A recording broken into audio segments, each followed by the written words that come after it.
les consultations sont avancées, sont bien avancées, et je crois que nous serons en mesure d'annoncer la composition du gouvernement demain. Alors, selon des sources proches du dossier, nous apprenions ce soir que les ministres de l'Intérieur et les ministres des Affaires étrangères seraient maintenus à leur poste. Est-ce que vous confirmez ? Ce sont encore des hypothèses puisqu'il y a encore des consultations, des discussions, mais la liste définitive sera connue demain. Mais donc des membres de l'opposition vont intégrer ce gouvernement de transition ? Oui, je crois. Il y a les partis d'opposition ont accepté d'intégrer au gouvernement, et ce qui nous permettra d'avoir réellement un gouvernement d'union nationale permettant de pouvoir accélérer le processus de réforme. Alors vous pensez justement que des élections présidentielles et législatives pourront se dérouler d'ici mi-mars, comme l'indique la Constitution ? En tout cas, c'est ce que stipule la Constitution, mais le premier Conseil des ministres examinera cette question. Ce qui est important pour nous, c'est de créer les meilleures conditions pour que les élections se fassent librement et permettre à la volonté populaire de s'exprimer. Ce premier Conseil des ministres se déroulera quand ? Le plus tôt, dès que la nouvelle équipe se met en place et que nous puissions démarrer. Alors, vous appeliez au calme ce soir. Quelle est la situation sécuritaire dans le pays, précisément à Tunis, à l'heure où nous parlons ? Enfin, donc, il y a encore l'état d'urgence qui est décrété. La situation encore demeure tendue, malheureusement. Il y a eu beaucoup de dégâts.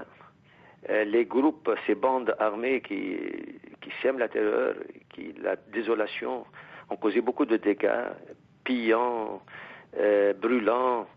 Mais le calme commence à venir. Les forces de sécurité intérieure, avec l'armée, maîtrisent bien la situation. Et il y a une réduction sensible des actes de violence, et je pense que nous sommes le dernier quart d'heure et que nous serons en mesure au cours des prochains jours, des très prochains jours, de reprendre la situation en main. Et déjà l'Union générale des travailleurs tunisiens a déjà fait une annonce appelant les travailleurs d'aller à leurs usines et d'ouvrir leurs magasins. Et j'espère que les écoles, de nouveau, seront ouvertes pour que nos enfants puissent aller à l'école. Il y a une volonté actuellement de prolonger cette ouverture dans le pays, cette démocratisation en cours ? En tout cas, je crois aujourd'hui qu'il y a un large consensus que nous devons aller de l'avant dans le processus démocratique, mais parce que cela constitue une condition pour que le développement économique puisse être accéléré. Nous réalisons une croissance de 5% par an. C'est un taux honorable. Cela nous a permis d'avoir de nombreux acquis. Cela a permis d'ouvrir des perspectives à de nombreux jeunes. Nous avons créé de nombreux emplois, mais nous avons encore de véritables problèmes. Et pour relever le défi, nous devons passer à 7%. Mais les 7% ne peuvent se réaliser que s'il y a un environnement politique à même de créer le sursaut national. Est-ce que vous avez eu en ligne le président Ben Ali depuis son départ du pays ? Oui. Et que vous a-t-il dit ? Oui. S'est-il expliqué ? Entendu, il a cherché à comprendre. Je lui fais part des problèmes et de la situation et de l'ambiance qui demeure. Et je lui dis qu'aujourd'hui, il y a un rejet total du système qui prévalait et que il y a les actes le despotisme de certaines personnes font que le pays doit entrer dans une nouvelle période. Fuir plutôt que de s'expliquer, pour vous, c'était la situation, la solution? Pardon? Fuir plutôt que de s'expliquer de la part du président Ben Ali, pour vous, c'était la solution à adopter? En tout cas, c'est la solution qui s'impose.